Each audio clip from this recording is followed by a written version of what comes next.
In this episode of How to Shoot Video for Your Business, I'm giving you my 5 steps that I always go through when I'm interviewing someone. Roll the bumper!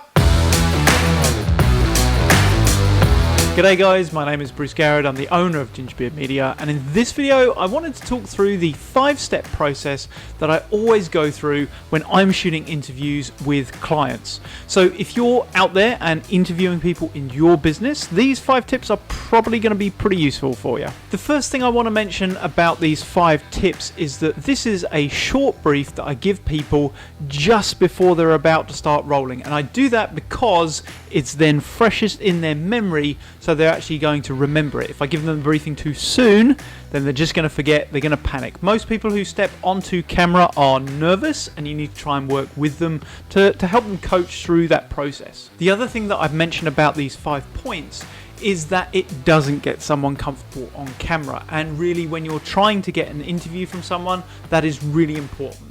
That process of getting someone comfortable on camera happens whilst you're setting up gear, before you're setting up gear. It's answering their questions, it's calming them down, it's making sure they're in a good mood. And I can probably cover that in another video, but that's not what this one is about. So the way that I typically think about this whole process is it's like an airport, right? So we're trying to get someone comfy as we send them through all the lounges, but when they sit on the plane, we give them a safety briefing, i.e. we give them these 5 points to try and get them focused and in line just before we take off. And the taking off is your filming.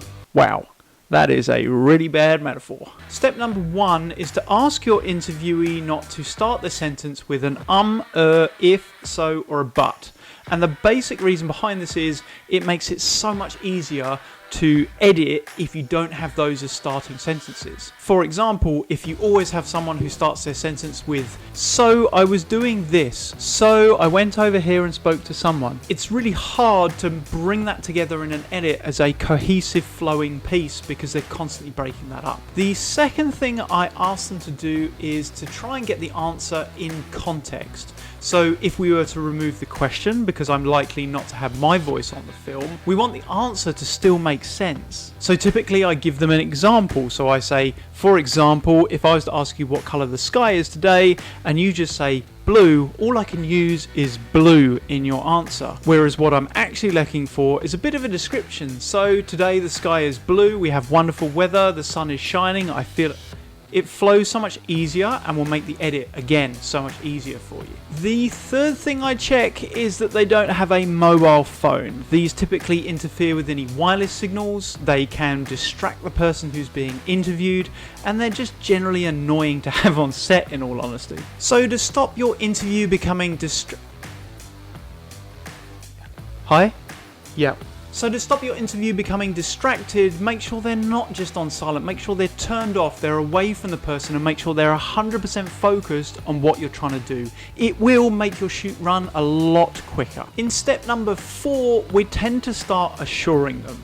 We assure them that we don't need massive answers. Most people are worried about speaking on camera and they feel that they're going to have to fill this space. And typically, we only need them to answer relatively short pieces as we move through our question set in this interview. So I just give them some assurance that they won't be speaking for ages, we need short answers, and that I will help and coach them in how to answer a question. And rolling into step number 5, I actually just assure them in general. I assure them that I'm not going anywhere, that I've done this sort of stuff before, that we can work together, that anything they don't like, I can delete for a fee. You know, I have a laugh and a joke with it because people really do get worried about speaking on camera, and our role is to make sure that we try and be available for them and that they understand that this is not something that they're going through alone. We'll help and coach them. So there you go. There's my 5 steps that I always do just before someone steps on camera.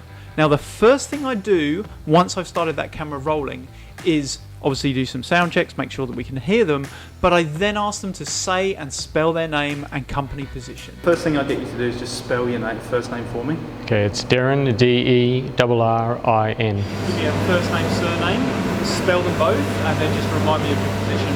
Like job title, yeah. So Adrian Giancristofaro, A-D-R-I-A-N. And that means that when you come around to editing that piece of work, you'll actually spell their name right, which is a really big thing for people. Once you've got their name, their position, their spelling, any other details that you need to sort out, as well as making sure that your shot and gear is running correctly, then you can start rolling into your questions and get your interview rolling. As ever, I want to thank you guys for tuning into this episode of How to Shoot Video for Your Business. We've got our free Facebook group if you need to join us there. We're a podcast, we're on YouTube, it's on our website, all those things. So really do want you to join in and get this information for free. As ever, if you've got any questions or comments, I would love to hear them. And that is it for this episode of How to Shoot Video for Your Business. I look forward to seeing you in the next one.